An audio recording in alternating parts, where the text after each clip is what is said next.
Welcome to the Church of Mabus radio show. It's Friday night at 7:12 p.m. Central. We got Professor Wham with us here tonight and Tillie Treadwell. And we're talking about the Mandela effect in our paranormal investigations with the Weird Walk Home, which is what's the link to that? Do you have a link you want to give out? If anyone would be interested in learning more about my show or maybe catching an episode, you can just hop onto YouTube and search The Weird Walk Home, and it should pop up for you. Okay, and basically this is like year 17 of the show. And I think that is maybe off a year, might be 18. I forget, mix it up. But the show got started because I had a lot of experiences after going through testicular cancer when I was 17 and chemo and all that fun stuff. And then a few years later, my dad passed away. This was in Georgia. And I started to have a lot of weird experiences, from UFOs over houses that I lived and people agreeing that it seemed like I was attracting them on some level, from beings of light. I've seen those many times with my naked eye, leaving my house, and I think maybe they might have been my dad, and in some kind of a light body or something like that. But there's been some, a lot of being type sightings. Had some correlations with UFOs where I've said prayers when I had trouble getting interviews and I would have a UFO sighting. And then next thing you know, I'd be on the phone with Stanton Friedman, nuclear physicist. He's passed now, but and I would, it seemed kind of like there was a synchronization of something that is glad that we're talking about this and raising consciousness. Of course, I think there's crappy stuff out there with, negative stuff too, but it seemed like I've had some experiences with the positive with it on many levels, and that led to doing the show. And here we are, run ragged and still kicking. But so what started you on your journey with all this? Well, if I am mentally stable, emotionally stable, and if I am understanding what happened appropriately, I started having non-human experiences, when I was just in the crib, a little baby of about 6 months old or so. And beyond that, the experiences just kept continuing. And I've all my life had experiences with, you could say, the Fae, with even time slips and quantum slips like the Mandela effect. And then later on, a more, you could say, exotic encounters when I was a paranormal investigator. And after 2 years of clinical training for severe trauma patients, I decided to retire from that. But I took my training and applied it to paranormal investigating and became a type of, you could say, paranormal counselor. And I found a lot of links between mental health and physical health, environment, and then paranormal experiences, the type, the frequency, non-human encounters, the messages that those other types of people may bring to humankind. And it's just been like my channel name says, it's been a weird walk home. And here I am today. I'm still trying to spread the message of love and harmony and self-care in a less hands-on paranormal way, but hopefully in a way that people will find fun and engaging and maybe even a little bit unique. Well, what were some of the cases that you came across with some of this work? Is there any that stand out? There are a lot actually that stand out. What kind would you like to hear specifically? I have one about a Bigfoot. There are poltergeist type investigations, so-called demons, energy vampires. There's a lot. Well, let's start with Bigfoot. That's always a kicker. Absolutely. Well, although I cannot, mind you, give out all of the exact locations, I can say that all of the cases I'm about to reference took place up in the northern states. So think like Indiana, Ohio, those types of states. In this man's property, he had a house on the edge of the woods, and he had a beautiful, beautiful property, but it had been paranormally active for quite some time and apparently had been really picking up steam over about the last 6 months before he called us in. Um, for him, the final straw he relayed to us was that when he was out in the woods, he witnessed a giant, roughly 7 foot tall Bigfoot, furry with brown hair, super muscular, walk face first into a tall, healthy oak tree and disappear into the oak tree. He was absorbed, the Bigfoot was absorbed into the oak tree and just disappeared. And this gentleman was out of his mind, concerned about several factors. First, he thought he was maybe making it all up, hallucinating, but then, based on the other activities that he had seen within the house and around the property, he decided that he needed to get some professional help, and that's how we wound up going out there to investigate. And I hear a lot of reports from human people and then the non-human people in the past that have been kind enough to speak to me. They've told me that rocks and trees in forests are both gateways to their home dimensions, but also are their homes here. Yeah, so I never experienced a Bigfoot for myself, but that is the secondhand report that I do have. And of course, this gets into how Bigfoot and UFOs and poltergeists and the Fae and other types of hauntings may all very well be connected, maybe even one and the same. Yeah, I've heard stories of people having Bigfoot encounters, and then like poltergeist stuff will follow them home and things like that Yep. from different people. And what else did he go through? I mean, what was it scary at any point, or it was just like he saw it and freaked out, or Sure, sure. Well, he reported that items in the house with his family, they were moving, falling off of counters by themselves, sometimes flying across the room. He claimed that there were apportated objects, or how do you say? I'm sorry, apported objects, and that there were shadow people walking around the house or gliding along the walls, and sometimes he said that he could swear that he saw someone or something coming out of a corner or coming out of a wall or out of a pantry. And then I didn't get to talk with the kids, but the kids had left us voice notes saying that they had seen the same types of phenomena as did the wife. Oh yes, also, how can I forget? There were a few reports of mimicry that they would think that they were hearing what appeared to be another family member calling to that person in the other room, or they'd think that they would hear their own voice talking in another room. And of course, the other family member wasn't there, and they knew that they weren't in that other room saying what was being said. And I don't think that those were actually anything that wasn't anything dangerous going on. I really do think that that place was just a giant portal for quantum slips and all kinds of dimensional travel. and why do you think the poltergeist follow the Bigfoot? I mean, I've tried to figure it out, or is it the actual Bigfoot doing stuff, or is it like just I don't know? Is it just attracting weird ghosts or something because it's around? I'm trying to figure out. I've heard like the stuff happening. I know with Skinwalker Ranch, and I haven't read the newest book I have. It's Gathering Dust on a Shelf, but supposedly some of the soldiers that went to Skinwalker Ranch came back to their houses, and phenomenon like that followed them home, and they felt like some of their children were in danger and stuff like that. And I know some of the Skinwalker stuff is when they will do mimics and or try to lure you to a part of the woods or do weird stuff, like vocal like mimicry and stuff like that. Hmm.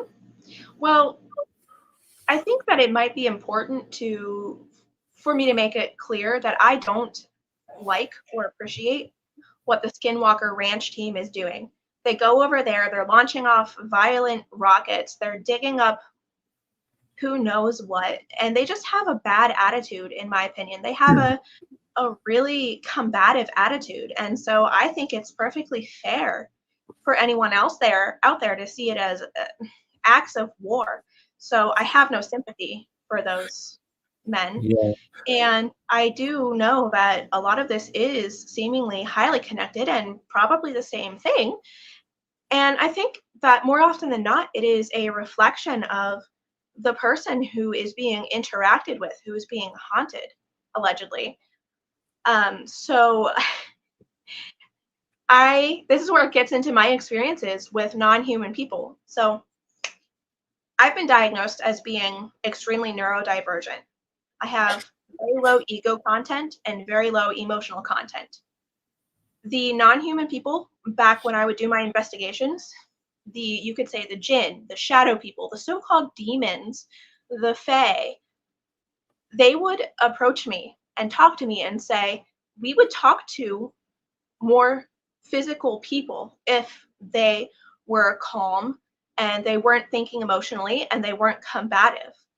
And then they would explain to me often that this is they wear different masks depending upon the audience and the context. To answer your question in a more roundabout way, I hope that helps. Yeah, the Skinwalker Ranch thing, I've kept up with it for a while, and I know there's the Beyond Skinwalker Ranch thing where they're going to other ranches and similar phenomenons happening. But the most alarming thing about all that is there's so many government spooks involved in that show that it's just like reached a level of real creepy insanity, from Colonel John Alexander to former Bigelow employees to security that used to be there. Like it's just basically like a spook operation at this point. And I think there's phenomenon, but the way the government's so enwrapped in it, it's really creepy. That's mostly why I keep up with it, because it's creepy and it's on TV, and they're having giant conference meetings with attorney state generals there, former Bigelow employees, Colonel John Alexander,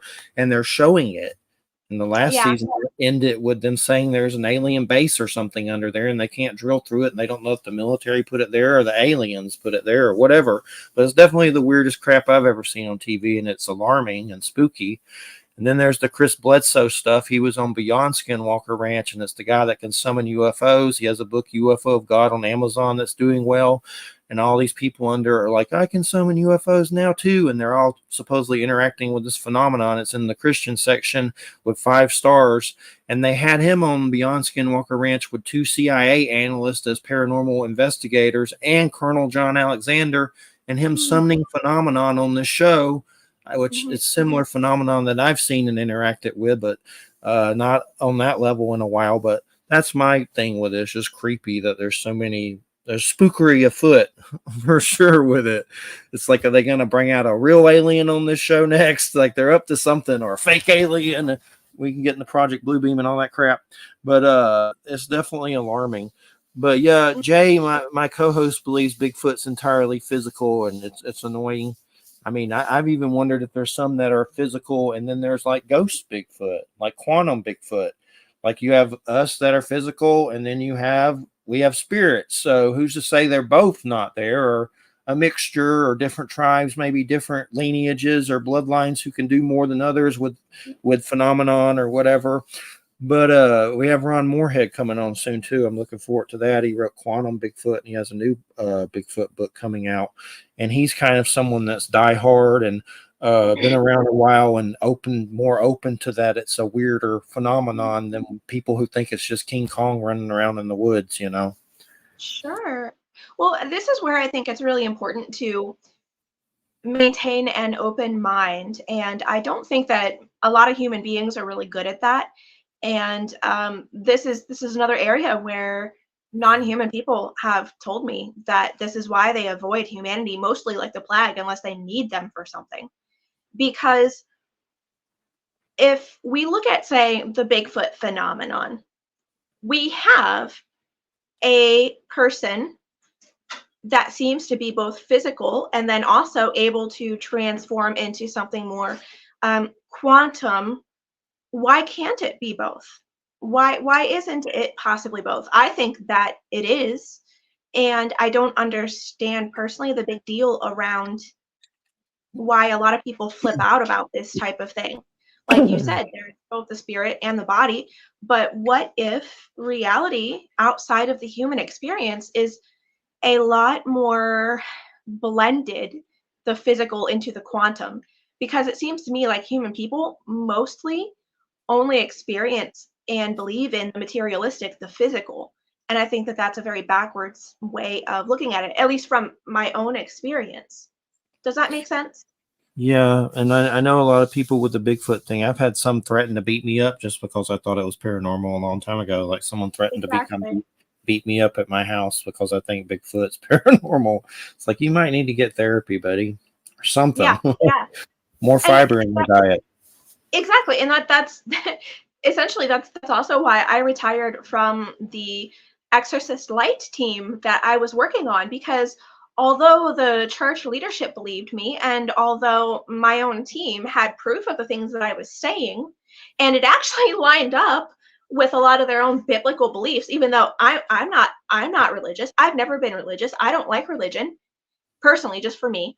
But everything was lining up. They believed me, but the priest told me it is much safer and wiser for you to keep quiet about the things that the non-human people are telling you and about the things that you are learning and catching on camera and catching on EVP, because humankind is not ready to hear it yet.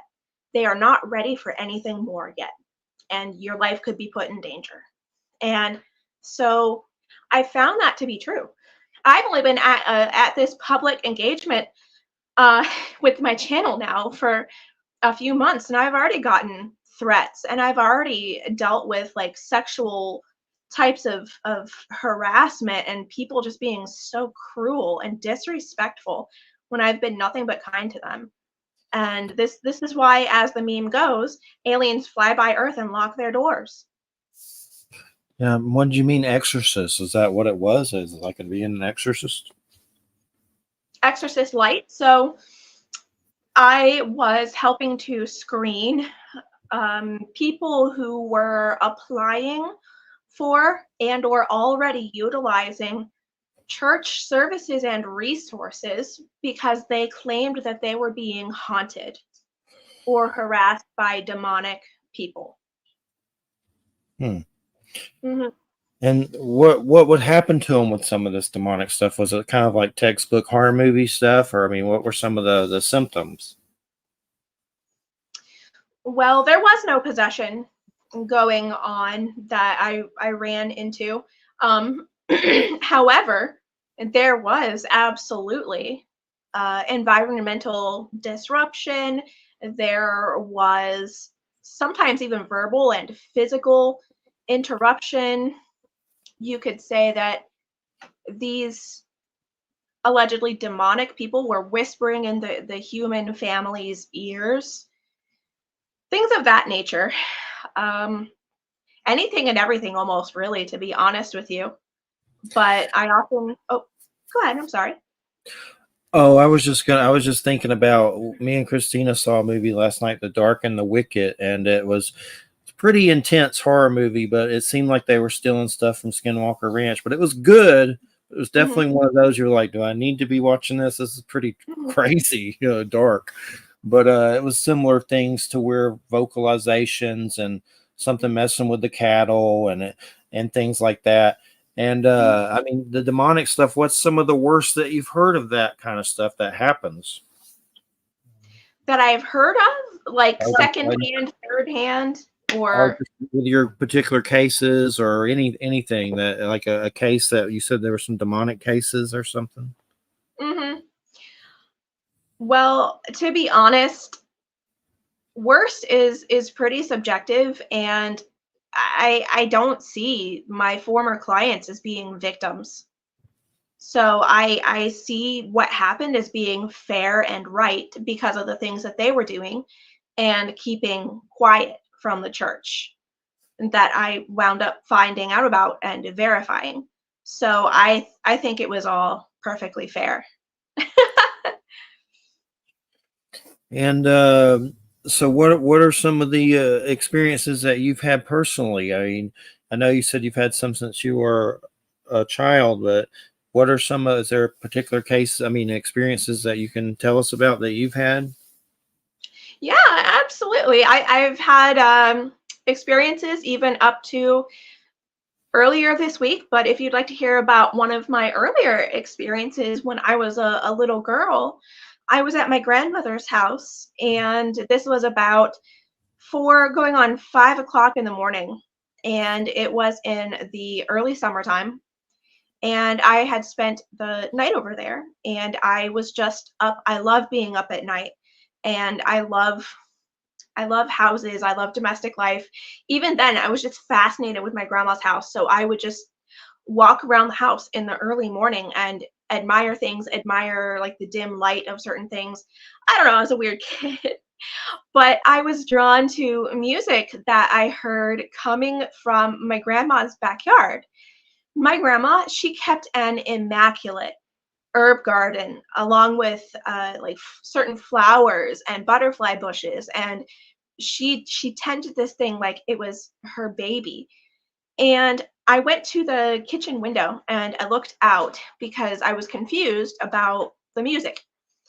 And to my surprise, about 25 feet away at the main portion of my grandma's garden, which was in a large oval shape with mulch and the butterfly bush and a bunch of herbs, right in front of the little bit of herbs, there was a gathering of little champagne lights about 2 or 3 inches off of the ground, but they were glowing beautifully, and I could make out in the dim light that occasionally they were fading in and out between a humanoid form per light and then fading back to a light. And they kept going like that over and over.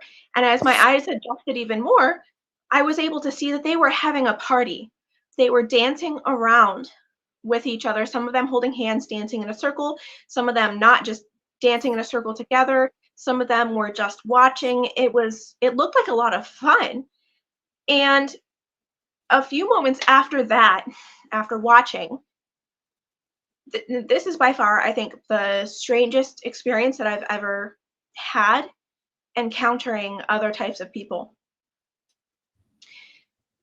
Attached to my grandma's side door, there was a nice little landing and a ramp outside that led to the garden. There was a giant sandpiper that came up the ramp, and I knew it was one of the beings down that was dancing, and a giant rabbit. You know, like in Indiana and Ohio and whatnot, the rabbits in the backyard, they have the gray and the cream coats. You Uh-huh. know what I'm talking about? Yes. Yes, it was one of those standing on 2 feet. They had, I don't know if they walked or if they just like materialized on the back landing, but they had tapped gently on the door, and I walked over and I had a brief conversation with them. They invited me to come dance with them and said that I would be very happy. And as a little girl, I I was like 4 years old. I sincerely thought about going with them, and I still today think about how this incarnation for me would have turned out if I had taken their offer. And sometimes I kind of wish that I had, just so I could experience it, you know? And what So, was their offer to join them? Or, I mean, mm, what would they say? They wanted you to come to Avalon? What was going on? they didn't say any place. They just said to come live this. They didn't. There weren't any words, I should say. It was all telepathic, feelings based, internal. Um, okay, have you ever heard the Nine Inch Nails song, "The Warning"? I know I have. I can't think of it right now, but I know their music pretty well, so probably yes. Right now it's not popping in my head, but I have all their stuff. Okay, So yeah. fair enough. Well, there are some lyrics in that song where they talk or they sing about how you hear it and feel it from inside. That's exactly what this was.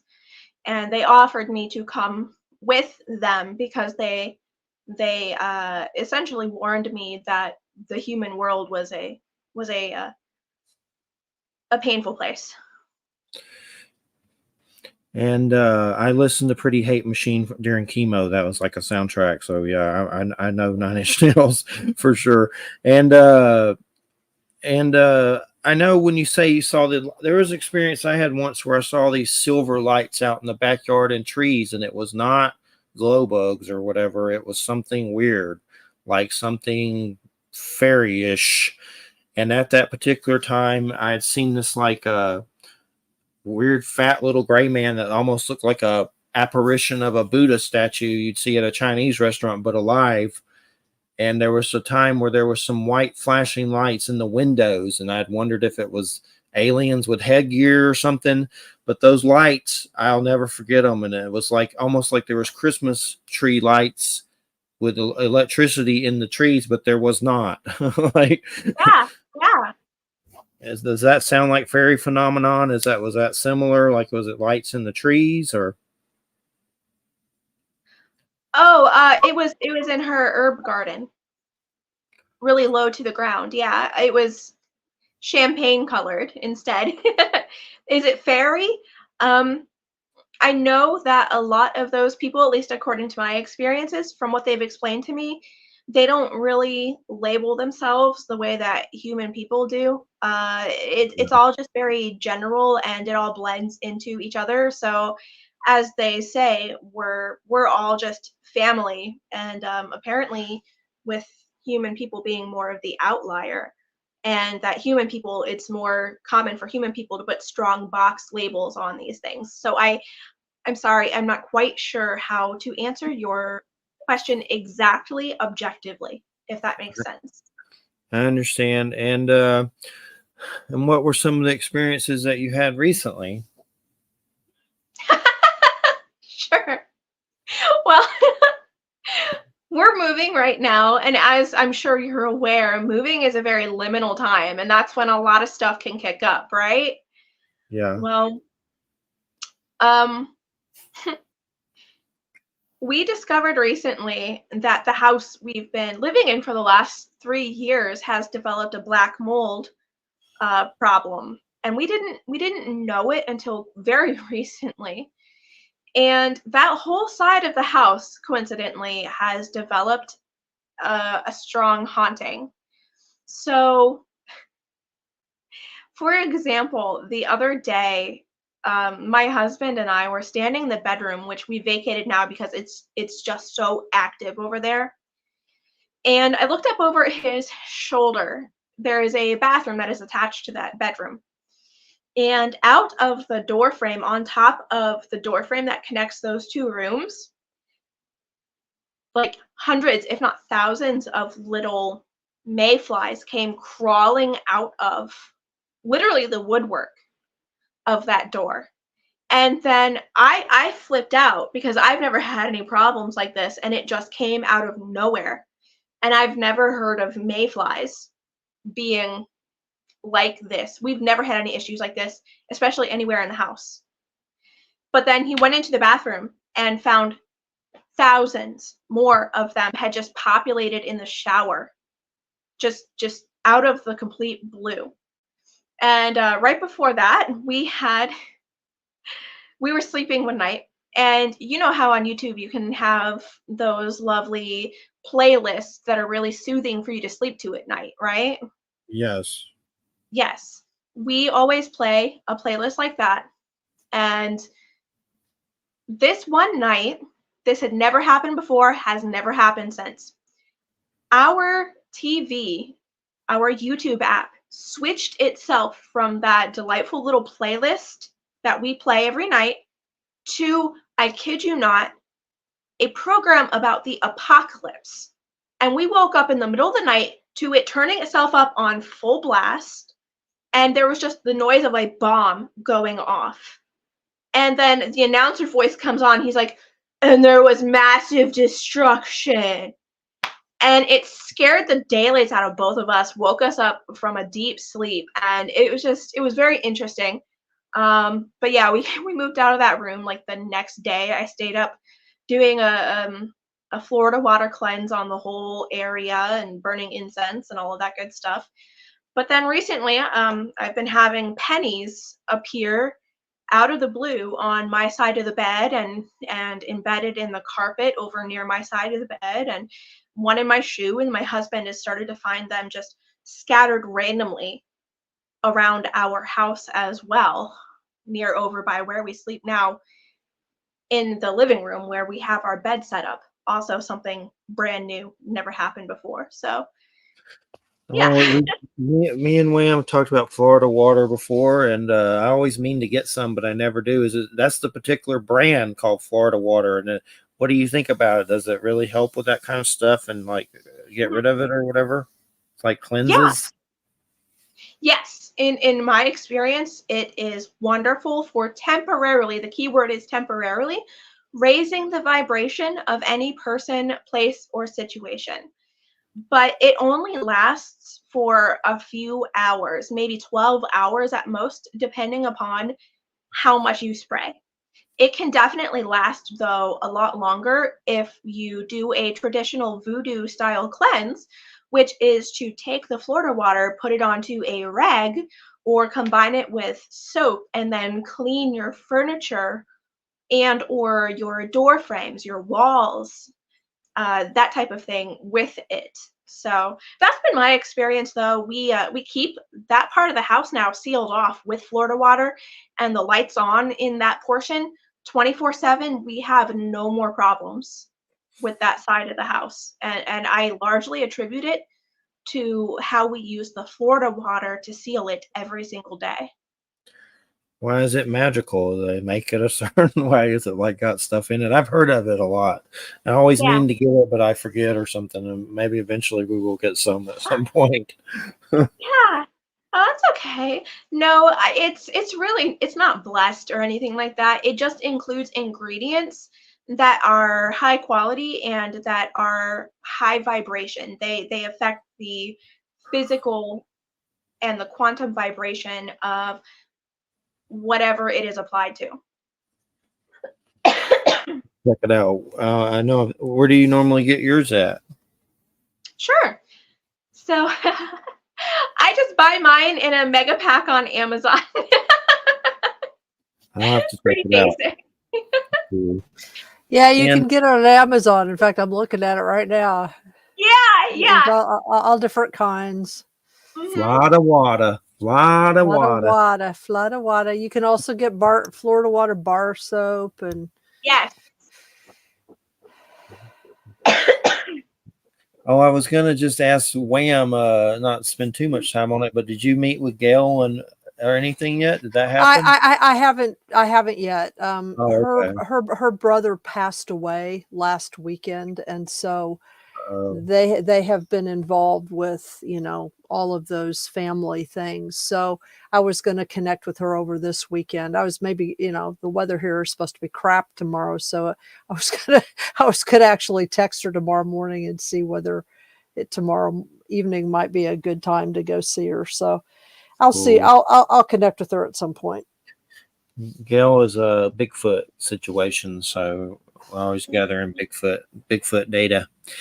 Next week we got Brian Seach, and he's like got a cryptozoological organization in paranormal. But I was also seeing he's worked with Stan Gordon a lot, so that'll be interesting.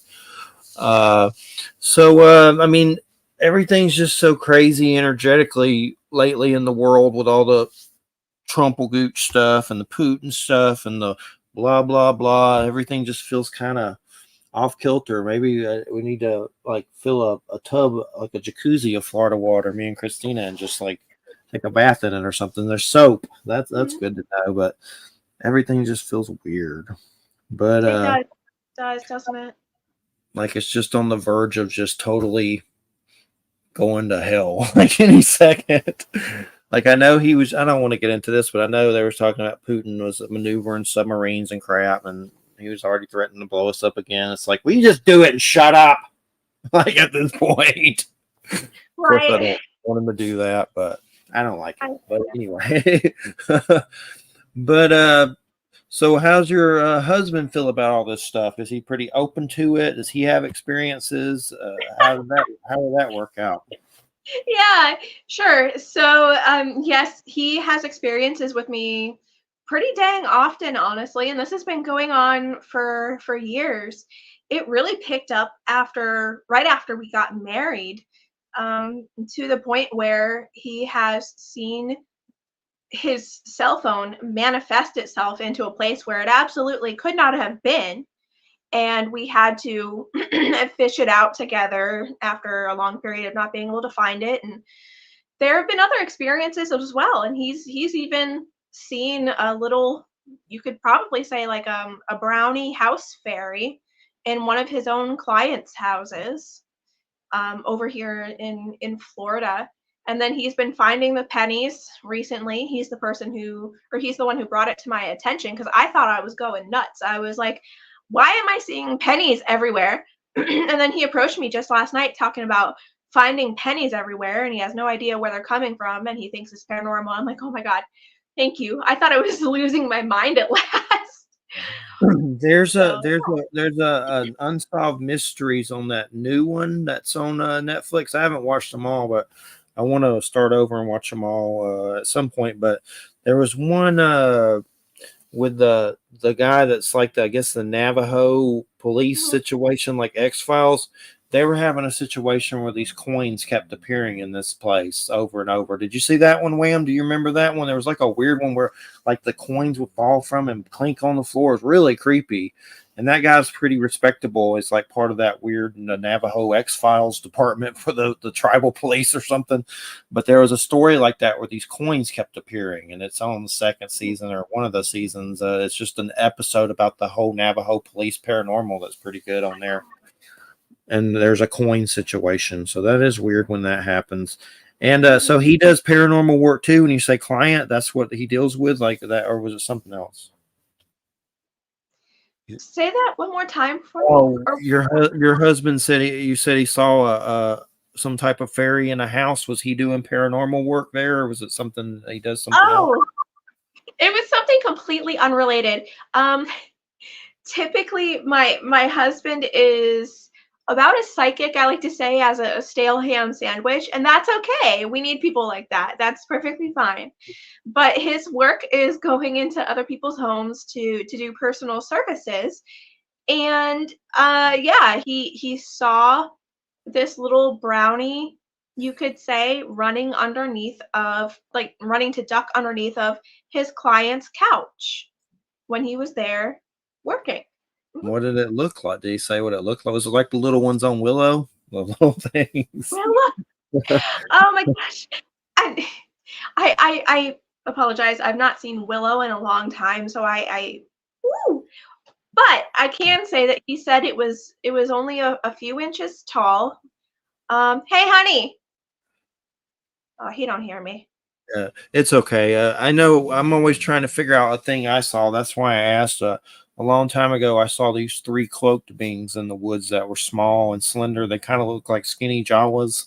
You couldn't see their face. There's a black box in front of them, and a cat jumped towards them, and they vanished. And I've always wondered if they were something like that, but I don't really know what the heck they were. But it was definitely creepy. The black box was the creepiest part of it, trying to figure out. Hopefully, it wasn't Satan's webcam or whatever it was. Someone said it might have been like a quantum, like some kind of device, like to travel or something. But Mhm. a friend saw those with me, so I've always wondered. And at that time, I'd been reading a lot of Celtic otherworld kind of books and things like that. So I always wondered if it was something, fairy-ish or something Mhm. like that. But one of the big ones has been light beings. Has light beings come up any with your work?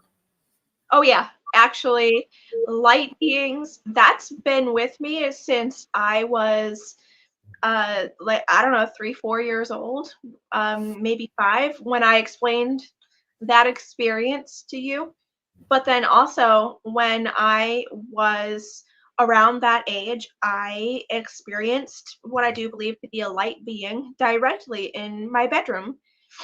And I was told more recently, by some of the non-human people that I've had the honor to chat with, that in their own less physical dimensions, they can, what human people would call, shapeshift freely, essentially, but that their base, you could say, physical form is actually a light. It's a type of light, depending upon that person's genetics. And so sometimes, even trying to come into the more physical realm here, they revert back and forth. Sometimes they can help it, sometimes not. And sometimes they will adopt that form, becoming less physical to try to get away from human beings, or just to maintain privacy and investigate with less energy expenditure to come into the physical plane. There's a lot to it that I've been told, and that I do believe is real and accurate. Hold on just Yeah. a second, please. Hey, honey. Artemis. Hey, hon. What did it look like, that little non-human person that you saw running under your client's couch? What color was it? Can you remind me?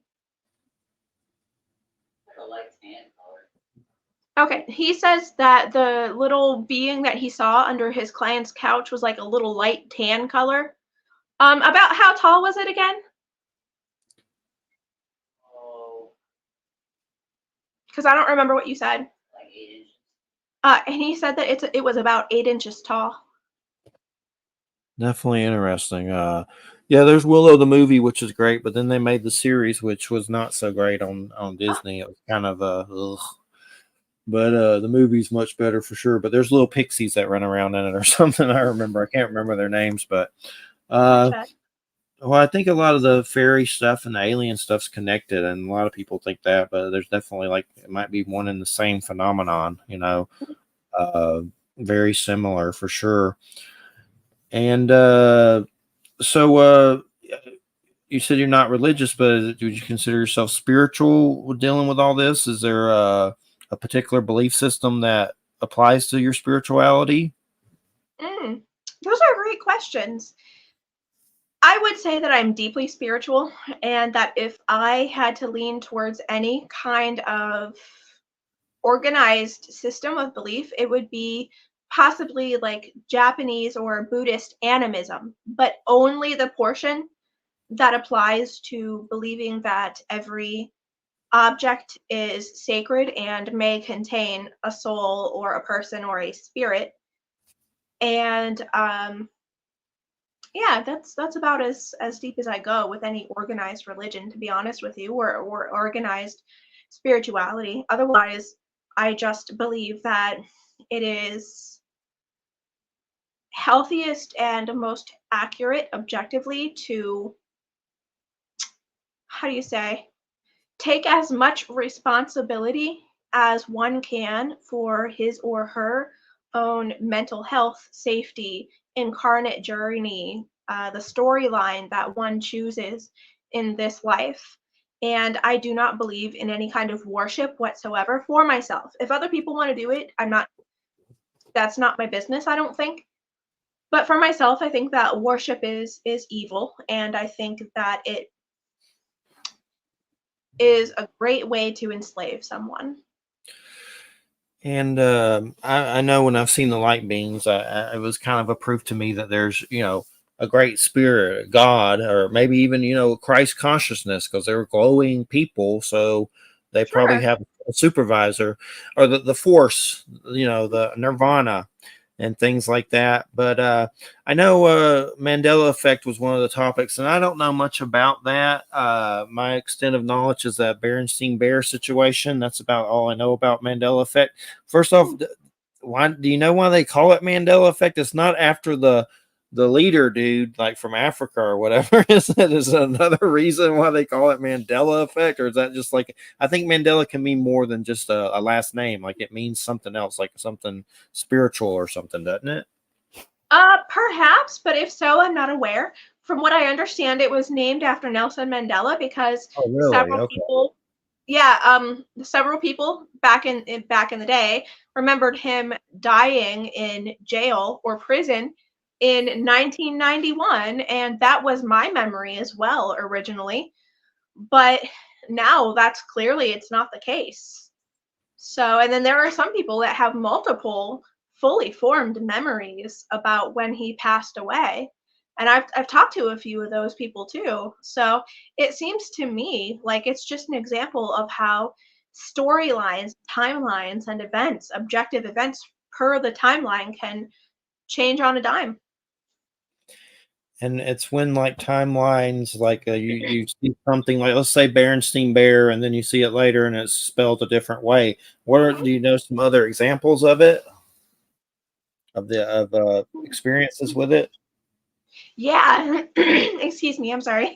My biggest experience with that would have to be, I would say, the Roman numerals on specific individual clocks over my lifetime, starting when I was just a little kid. I'm fascinated with clocks. I love clocks, and I always have. Well, when I was a little toddler, my mom had picked me up and was holding me in her arm on her hip, and I was looking over her shoulder at the mantle clock on my grandma's fireplace mantle. And I looked away for just a second, and when I looked back, a few of the Roman numerals had changed. And I tend to be a pretty detail-oriented person, so I noticed this immediately, and I started kicking in my mom's arms to try to get her to pay attention. And she just told me like, "Oh, you've got a big imagination, you're seeing things, it's okay." And then, just went back talking to my grandmother. So that was my first experience, and I've watched clocks ever since then.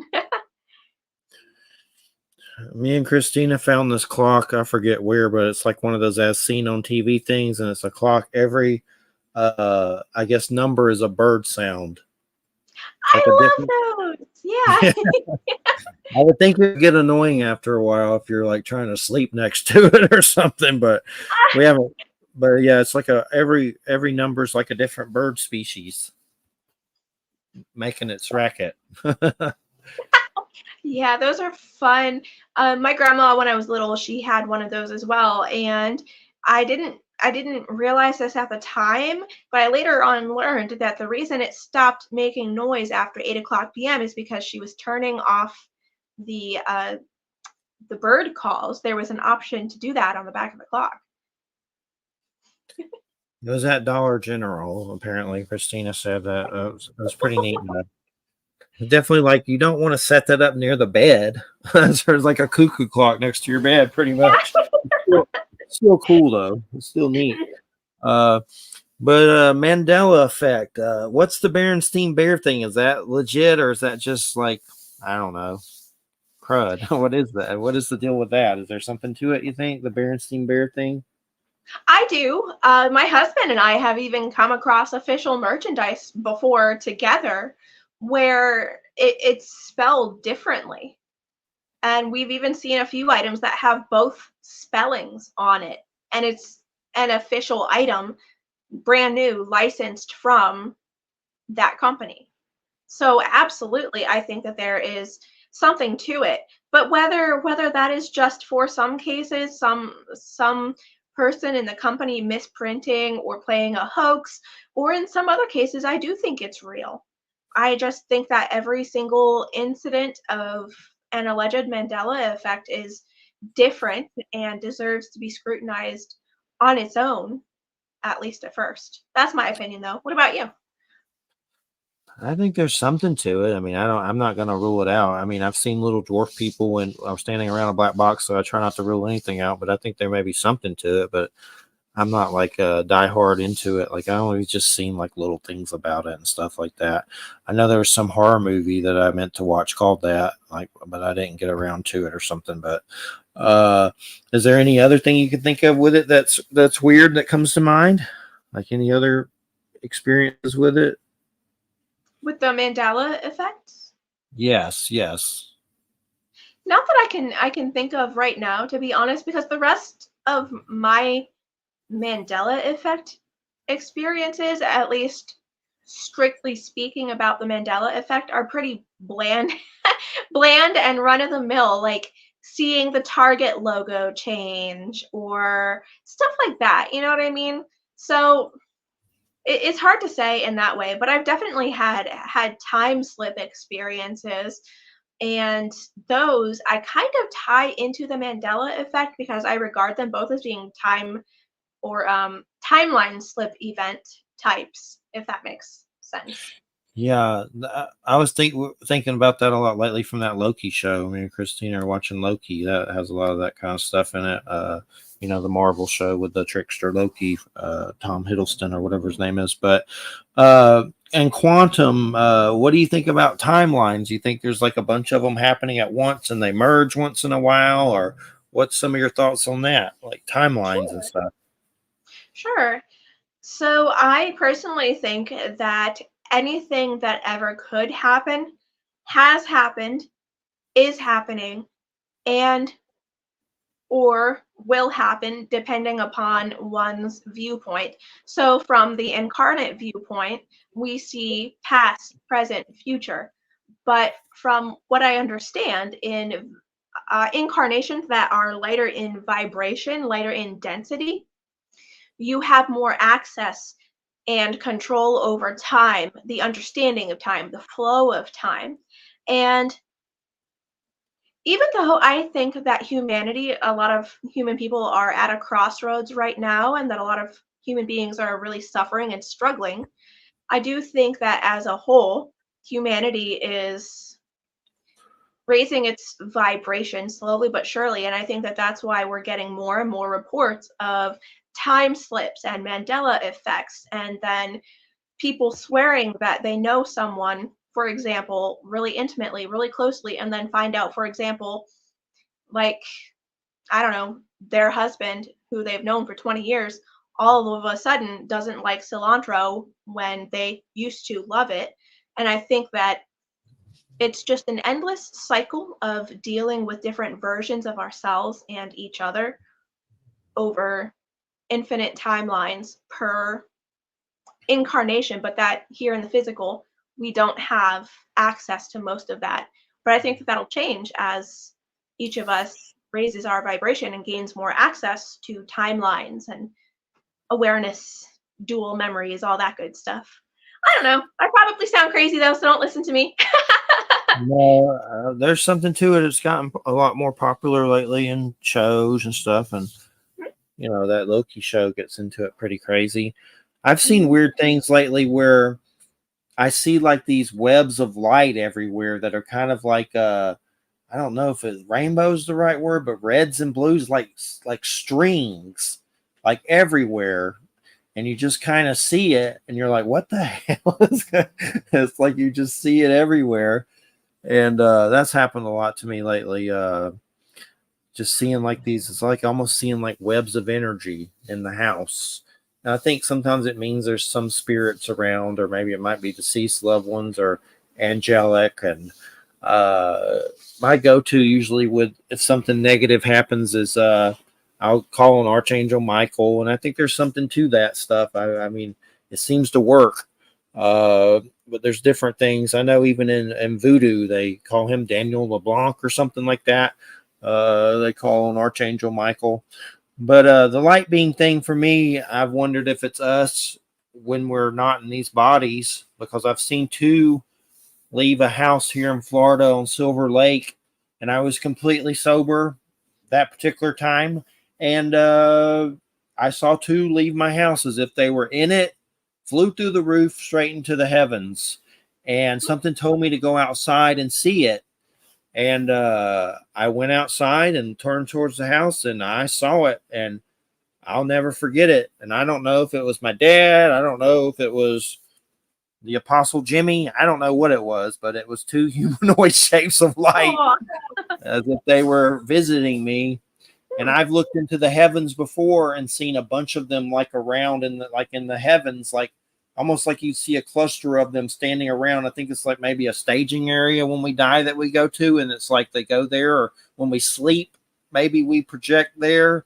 And it's like kind of looking at a Sims game or something. And I've seen a bunch of them in the heavens. So there's something to it. I don't know exactly what. I know shamans and stuff talk about light beings and luminous beings of light. So there's a lot of stuff about that. I know recently I had Neil Donald Walsh Conversations with God on, and he had a book, God Talk, and with that same publisher, they had a whole book about light beings from different people talking about it, like Bernie Siegel, like pretty well-known people talking about light being experiences. So it's a lot of people are having those, and I just wondered if it's us without our bodies. I think there's something to it, but there's all kinds of stuff. It's angels, it's aliens. Someone said, Patricia Corey said it was Syrians. So there's so many different things, and maybe it is a bunch of different things, but there's definitely something to it because I've seen them. I seen it. Yeah, I for hear you. sure. Yeah, I mean, I think that we're all family, and I think that we're just all at different ages and stages, and I do think that we share a lot of the same phenomena and lore, and even for some types of people, masking and presenting. So I wouldn't be surprised if it was any or all, or maybe even something completely different than what you were just listing off. I have no objective way to say for sure, and I wouldn't dare attempt to be so arrogant, you know? Yeah. And what about multidimensional selves? That's pretty interesting. Just to think about that some of this phenomenon could be us on another timeline visiting us, or a UFO could be us from the future coming back to visit us, or something weird like your own self coming back to visit you, or something in a different multidimensional self. That's pretty fascinating for sure. Yeah. And I think too that maybe sometimes it could be us maybe switching in the middle of switching timelines. Maybe it's a type of, you could say, light doppelganger that someone is seeing.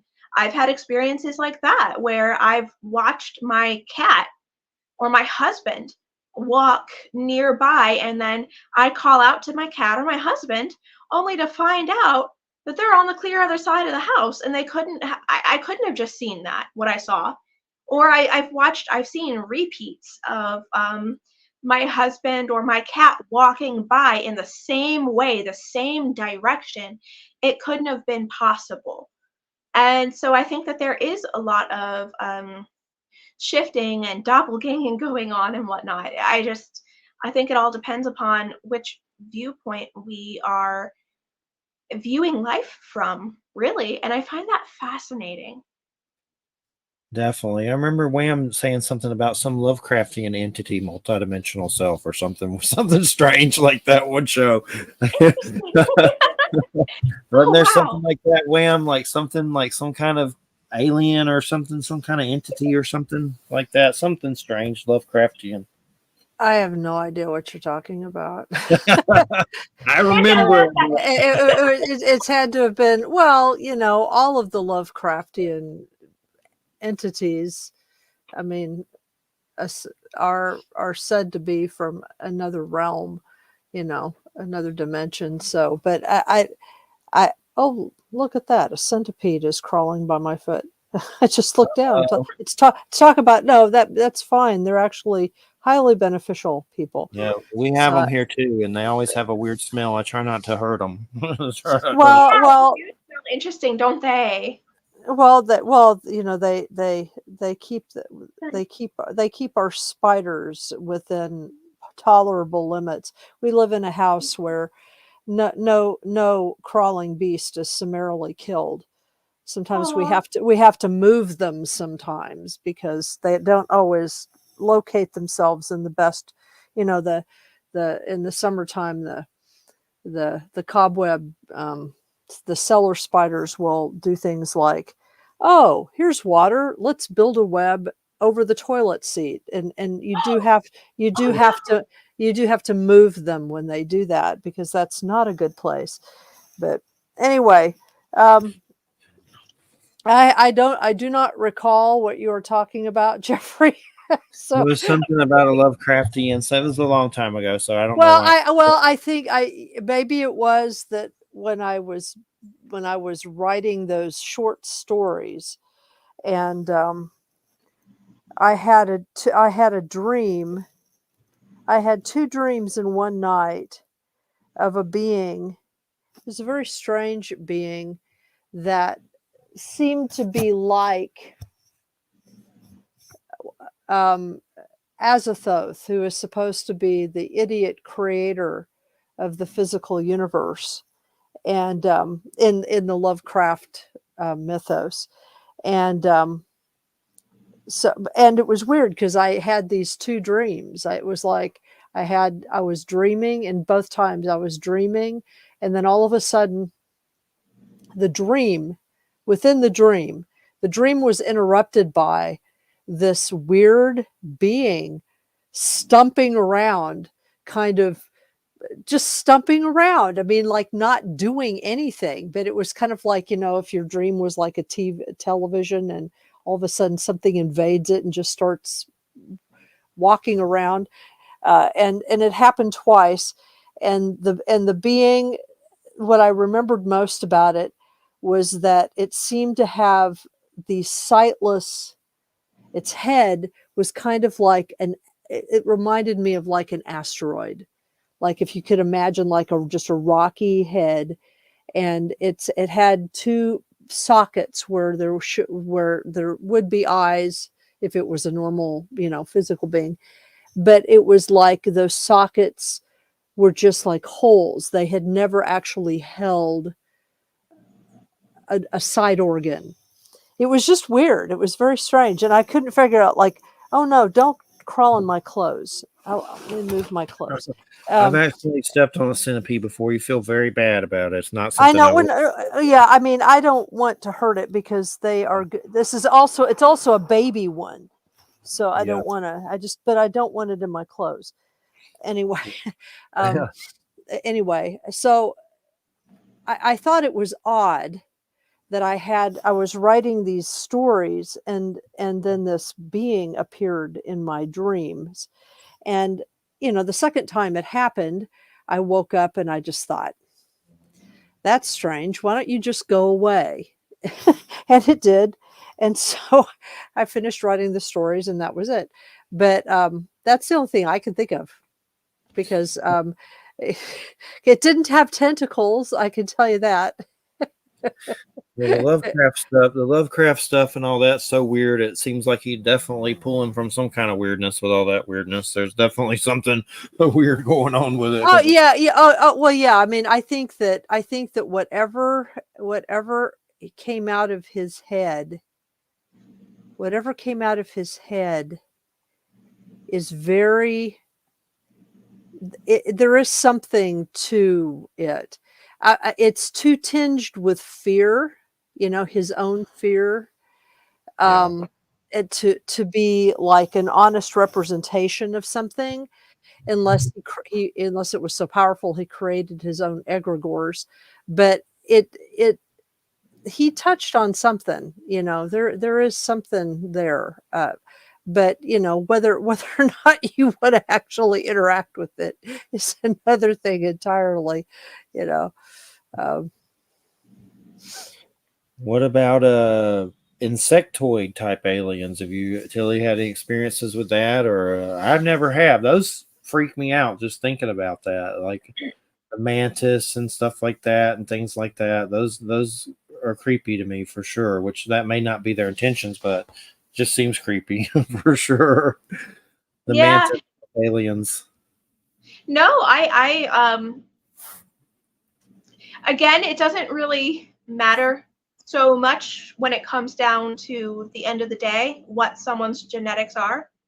At least not in my opinion, not in my experience. I believe it matters more what's at the heart of an individual. And so, at least for myself, maybe because I'm accustomed to seeing other types of people who do not look as humanoid, I'm not really afraid. I've met mantis people, I've met bat people that look like the old fashioned, like you could say, Draculan bat vampire hybrid people.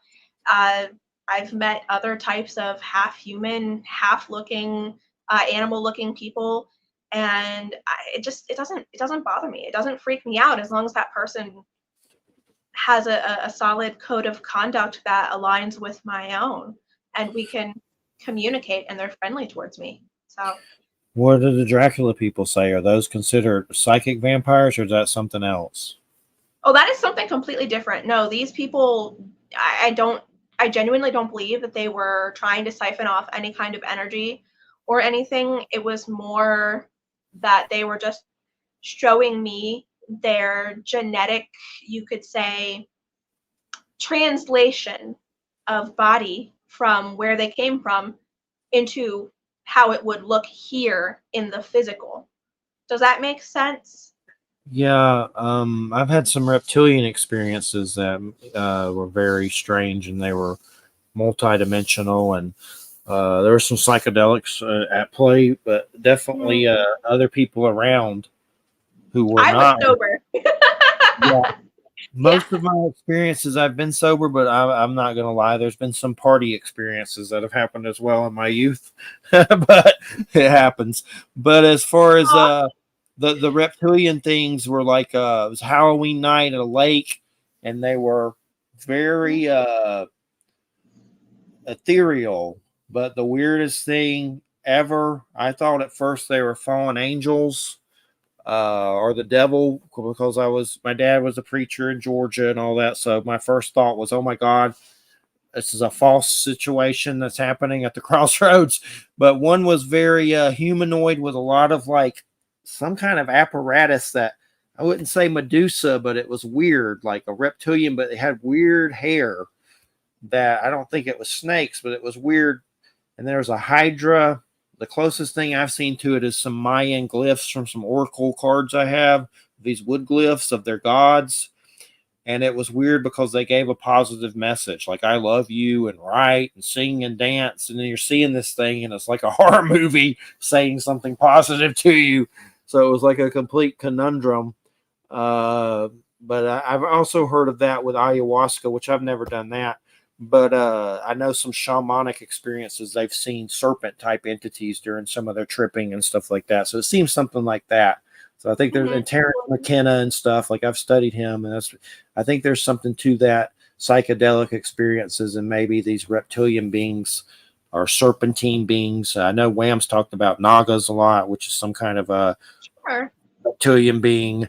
Who was that recently that said something about? Oh, wasn't it you, Wham, that said something about jinn and dogmen or something? That was pretty fascinating. We were talking about that. Was No, that oh yeah, I was just talking about how if you are familiar with the traditions of jinn in the Middle East and North Africa, one of the ways in which they appear from time to time. I mean, a lot of them can appear, since there are different types of them, they can appear in different ways. But one of the ways in which they're reported to appear, at least in the areas of their traditional haunts, are what we would call dogmen. Whether they're exactly the same as what people saying that they're seeing dogmen here are, I mean, how the hell do I know? But they appear, they can appear like that, kind of like humanoid with dog heads or jackal heads, Yes. hyena heads. That's another option. But they appear in other ways too. I mean, they're non-corporeal from our standpoint. So, they can take different forms. Although I guess according to the traditions, the various nations of them tend to take certain forms over others. But, it depends on whether they like people at any given point or not. I mean, there are some jinn that are supposed to be helpful, and then a lot of jinn that are like, humans suck. And some are absolutely antithetical to us for a variety of reasons. So, yeah. And Wham, the Naga, what do they look like? What I well, the Naga proper are what the serpent people are called in India, in Hinduism, and the Buddhist traditions. And they're, I mean, at least in those traditions, they're understood to be a very ancient category, I guess you would put it, category of sentient being that appear to us in serpentine form, although they can occasionally appear in other forms. But and my understanding is that they appear, at least some of them appear in serpentine form, not so much because they're serpents, you know what I mean? Like they're like regular snakes, although snakes can be their representatives, but because that's kind of how we experience the manifestation of their energy here. And so that's sort of how they appear to us. They're similar in some ways to what in Northern indigenous traditions, or at least the ones that I'm familiar with in the Northeast here, the horned serpents. Although the relationship between humans and them are a little bit different, but they're supposed to be like just a really ancient category of being that is connected not just to water, but kind of helping to maintain the structures of the planet, the physical structures of the planet. And they're scary to people. I for some reason, I've had lots of experiences with them, lots of dreams about them. I've had them approach me. I don't, I figured that I must be related to them in some way.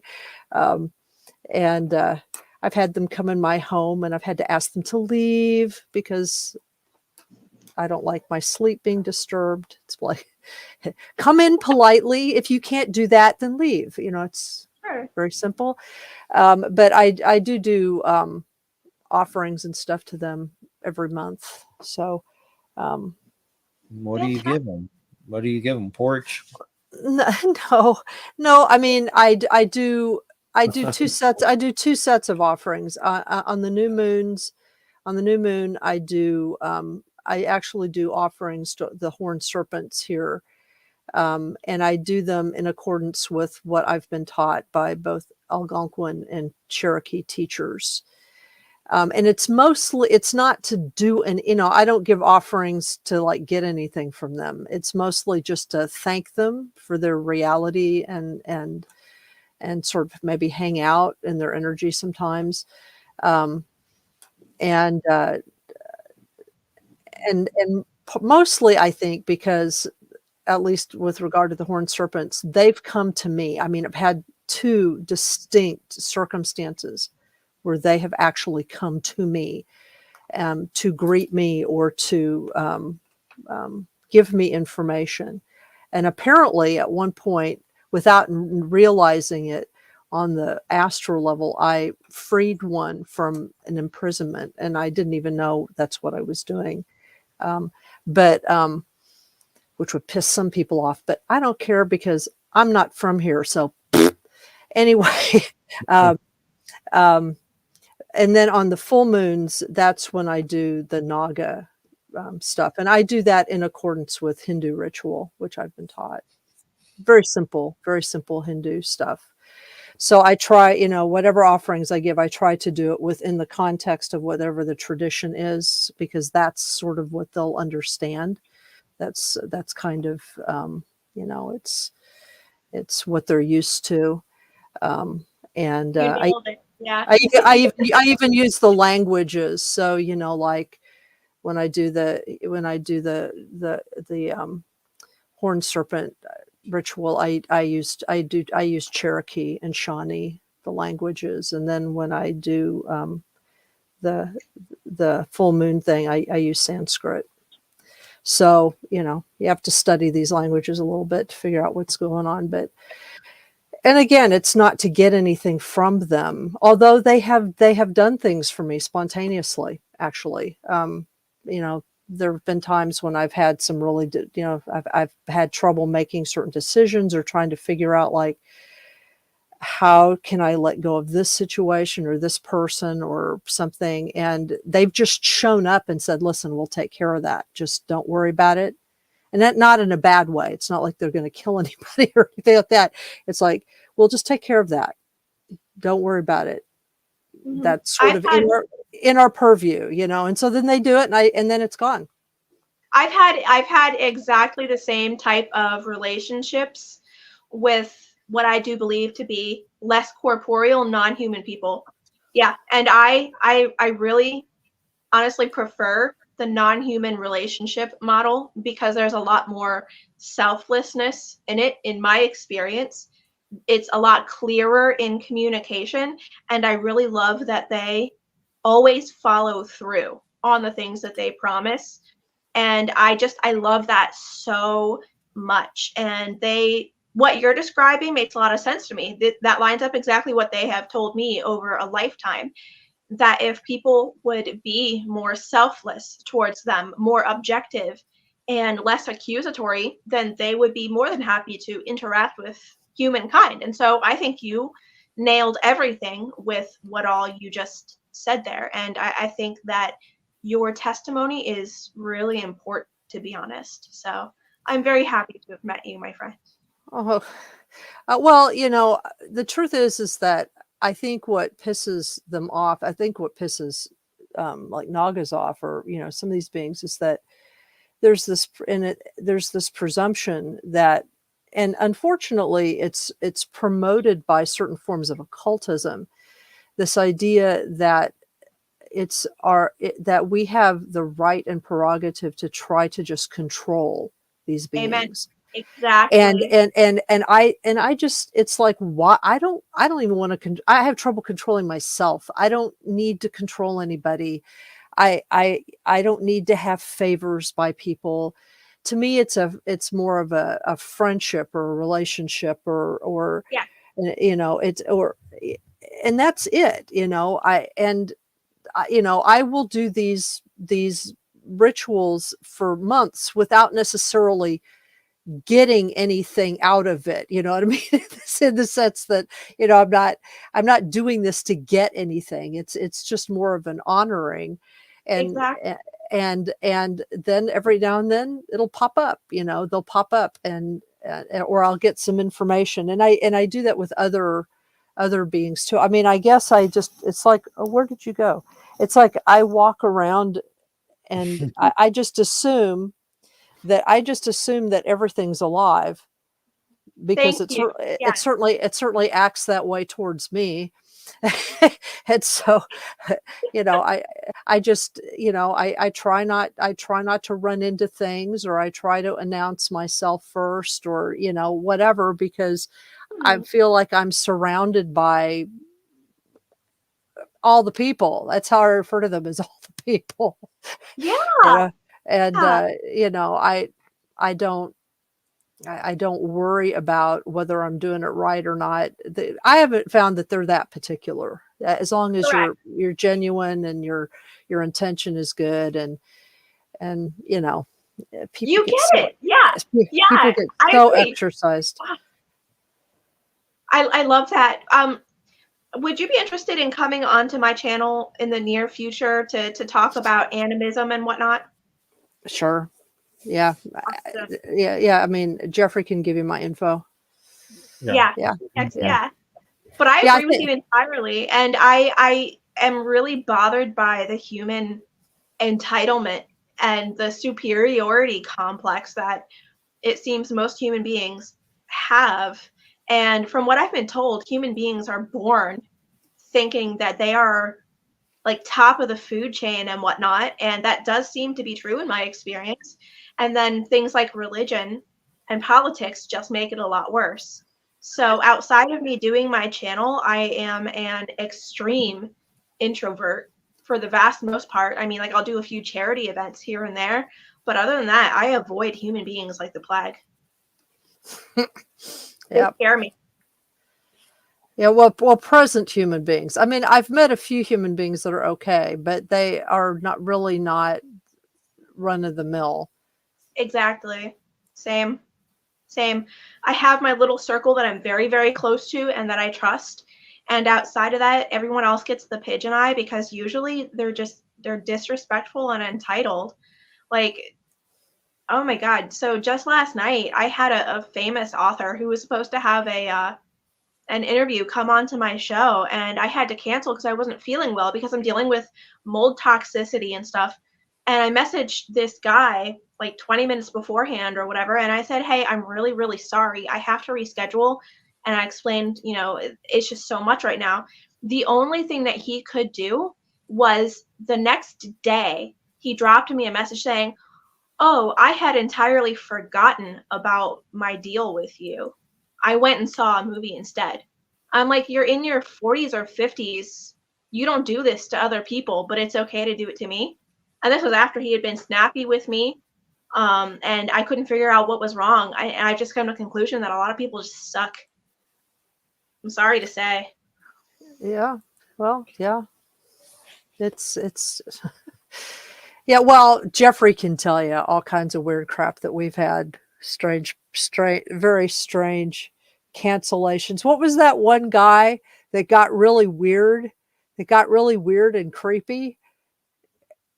He was some young guy.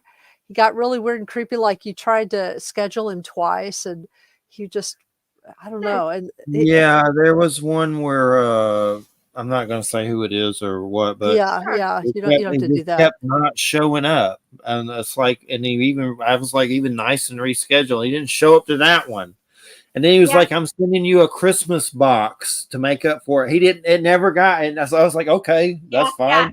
Never came. I was like, dude, just weirdness. There's a lot of weirdness like that with stuff lately, to where it just makes you jaded with all this crap. You get jaded. I just have to kind of figure out, like, what are you like in regular life? If you do, like, how do you like manage like really normal things like food and driving in a car? If you're gonna act like this, I don't know. No, Mark. No, Mark, Eddie. It was not the dolphin guy. Oh, well, no, that guy was another weird guy. Let's not even go there. The dolphin guy was when I first started out, and he put a book about, I don't even remember his name. What was that? Was that the guy who said he was having sex with a dolphin? Yeah, he wrote some psychedelic. This was a long time ago when I first started out. And went through a Howard Stern stage, which now I don't really listen to Howard Stern, but back then I did. But anyway, the guy had a book about a psychedelic experience and making love to a dolphin, and I had him on. And of course, I was like, is there pillow talk? Like, I was being stupid, but he started getting really sick with some of this stuff, and we had to throw him off air, and it was bad. But that was a long time ago. That was a very long lesson learned on that one. Wow. I would rather listen to for 2 hours to someone talk about their weird abduction experiences on Mars before I want to hear about somebody abusing a dolphin that way. Right. There's a lot of scary story. The Stan Romanek situation. That was used to be friends with them. That got really. I'm not friends with them anymore. They threatened legal action because I turned against him after finding out about some of that stuff that he got with. But there's a lot of creepos out there like that. Well, but do you think that there's any way that he was actually being framed, or do you think that it's legit that he was just a creeper? He's a creeper. I really think creeper. I think he's a creeper. At first, I thought there was something to it. He's on David Letterman and all that crap. I thought there may have been some truth to it. But when you start hearing about showing up at his house, finding pedo stuff, and then he had the situation where he said he got beat up by the Men in Black. And in my head, I saw him telling someone to hit him who was not Men in Black. There's just a lot of fraudulent stuff that I don't believe that. I think the whole thing may have been fabricated. Do I know 100%? No, but I wouldn't put it past it. There's definitely some creepy. It just gives me the creeps talking about it right now. My intuition says there's some creeper stuff. They actually invited me to their house once for some. I didn't go, thank God. I get roofied or something. But a long time ago. So I think there's some creepy stuff with that for sure. I haven't heard much out of them anymore, thank God. But yeah, there's stuff like that out there that you got to be careful with and have discernment. It's like a lot of the exopolitics stuff bothers me. Like a lot of it, there's like this just, I don't know. It's like this agreed upon reality that they all agree that's true, and there may be some truths to it, but sometimes it just gets really zany, like Obama time traveling to Mars. And I, I'm I said, sorry. I'm sorry. said It's funny. I said I didn't believe it, and Alfred Weber was like, "You work for the Dark Cabal Illuminati," and like attacked me. I'm a Satan just because I said I don't believe Obama time traveled to Mars. So there's a lot of weirdness, out there that you have to be you Yeah. have to run from. I try to run from the exopolitics stuff, but and I jokingly say some of them should write alien erotica porn on Amazon or something. Some of the stuff it just seems like there's some truth to it, but some of it just seems like I don't know. I just don't trust it. Like there's Michael Sala about some military top secret dude that's in the military that comes down to Florida and meets with the ant people, and they give him this tree of life seed, and he has like shows and books about this guy, but there's really no evidence. Maybe it's true, but I would think there'd be something, some more evidence. But See, to me, what's going on there is they're telling a story about something else. There is a story that they're telling. That sometimes they're tapping into something, but they're confusing levels. And and some of it may be parallel or alternate timeline stuff. And some of it may be just sort of like in their own brains in a weird way. But that person we had on a couple weeks ago, whose name now I can't even remember. Penny Bradley. She has this entire kind of narrative that connects to a lot of things that I think are real, that I think are genuine concerns or genuine things. And so I don't think she's a crank in any way, shape, or form. But I also think that there are times when she confuses levels, like she confuses this reality here, this focus arena that we're in, and maybe something that's just to the side of it. And it all sort of gloms together in her. And what happens, and she has these experiences, and what happens is that and I think there is a trauma sort of at the core of what she's talking about. But what ends up happening is because all of this stuff comes together, she hasn't quite figured out the boundaries between all of that. And so what happens are distortions. And this happens all the time. It happens with people when they channel. It happens with people. It happens with dream material. I mean, that's part of the good thing about having a spiritual discipline, is you begin to figure out for yourself, like what your own focus is, and when these other kinds of areas of consciousness are bleeding in, because they're all legit. It's not a matter of real or not real, or false or true. It's a matter of being able to differentiate between levels. And that's really hard. I mean, we're so locked into a certain ego structure in our culture that it's just really hard. You have to develop a kind of fluidity of mind to be able to do it. And I'm not saying I do it all the time. I mean, I have a regular job, and when I'm in my job, I'm just like, that's why I'm so exhausted when I get home. It's like, this reality is exhausting. It's just, Yeah. it's just. Well, if I may, friend, something really unique about the human experience that I've been taught of is that the human being only has one ego, but Right. non-human people have simultaneously no ego, but they can choose to develop several egos, completely aware, functioning, full egos that they can grab onto at any point in time in order to be or portray whatever they need or desire at that moment, especially when interacting with humankind. And so the fascination with human people then is because human beings have one single story that they are living at a time, that they are completely invested in, immersed in, and that is apparently very special because it doesn't exist elsewhere, especially in the higher and higher vibrations. So I find that interesting what you're talking about right now, being locked in and Right. discerned. Right. Well, and for me, I mean, and I can only speak for myself because I do think Sure. that people are here for different reasons. Some people are here just because out of bad habit or they're stupid, but some people are here to figure certain things out. And for me, at least, as long as I'm in a physical body here, then that means that I have to operate by a certain set of rules. There are some rules that I need to operate by just to function, Yes. and those rules have boundaries, and those actually those rules can be are they can be very good because in some cases, because there are entities that have to respect those rules, Yes.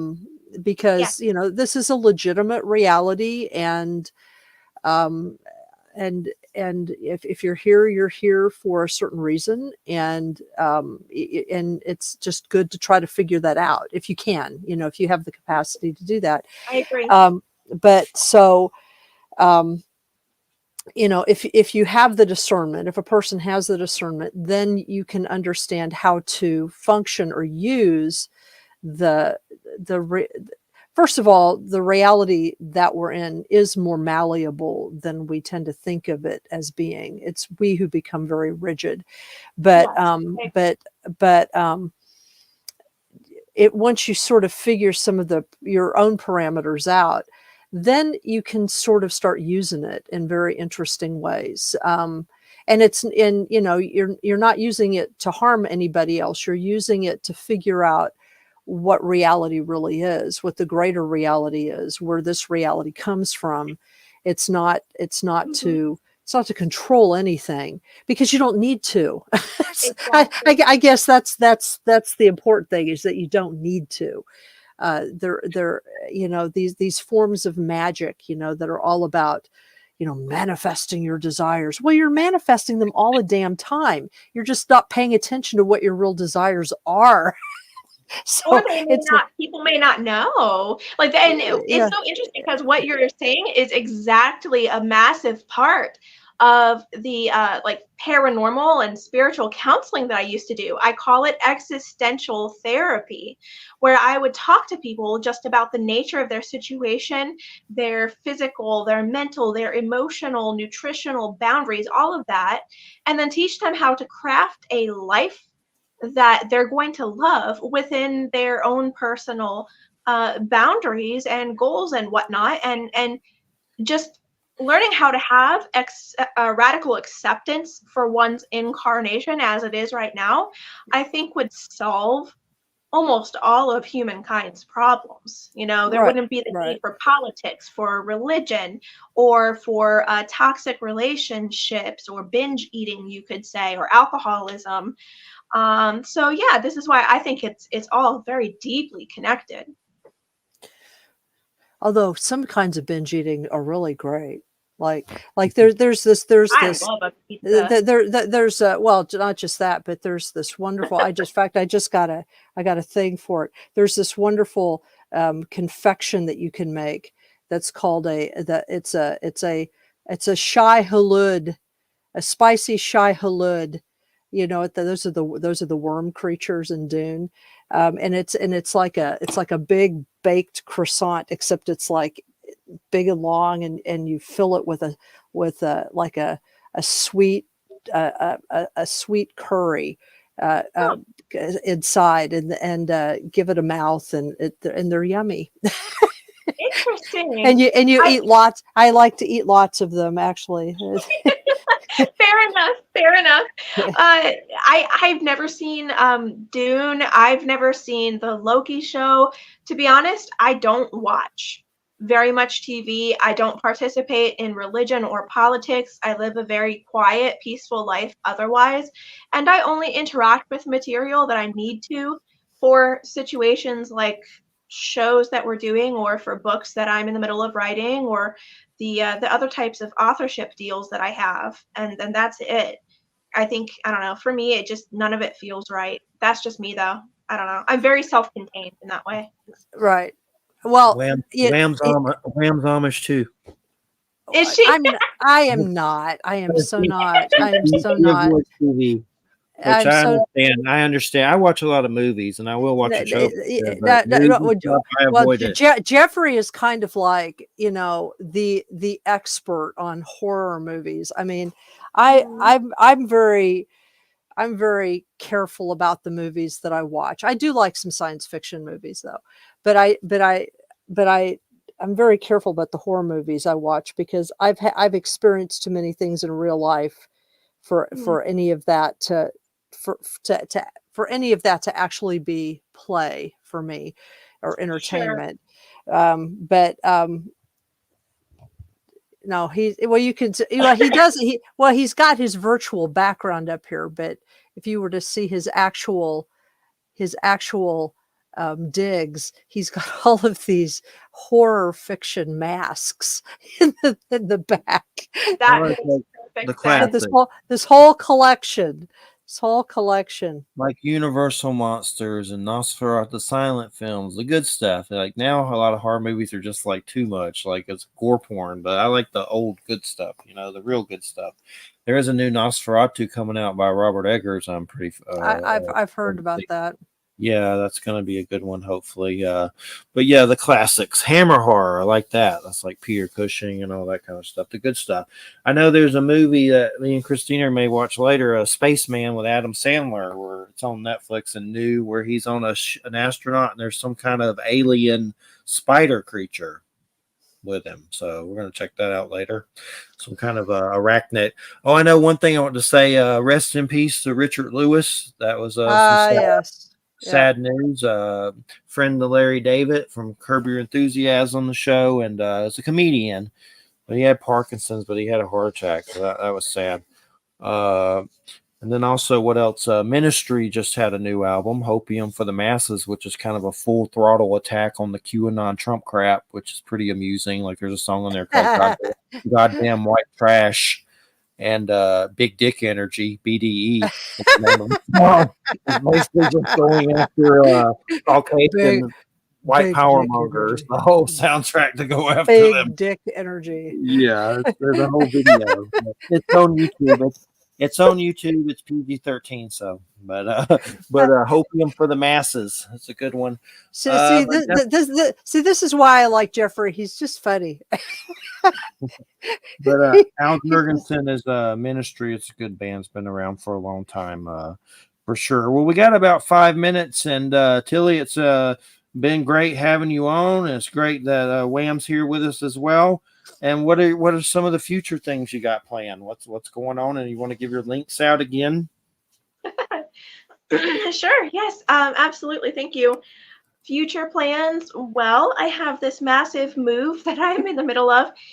In June, roughly, we're planning on starting to travel, essentially, the United States. And if all goes well, I will be doing walks in person with show guests. So that's going to be a lot of fun. Those episodes will be recorded and put onto YouTube, hopefully in a fun, more enjoyable format that's out in nature. So there's that. And then, oh yes, I've also just penned a specific book deal with Joshua Cutchin, if you're familiar with him. He and I are going to be writing a book about genetics, non-human and human hybridization and different incarnation types. And we'll be looking at it from my point of view and then from his point of view. And then my good friend, Tim R. Swartz, will be chiming in with some of his own information too. What else do I have? Oh, yes. I'm working on launching an e-shop right now, and I have hired an artist. She and I are making seasonal paranormal themed designs for the Weird Walk Home merchandise. And I am a dessert tea master. I blend all of my own organic small batch dessert teas. So those are going to be for sale, all paranormal themed and paranormal named on the website that I'm working on. And there'll be fun gift boxes and holiday goodies, all of that. I think that's about it. Oh, no, I'm sorry. I do work with the Quad Coalition of Sciences and the International Dogman Project on YouTube.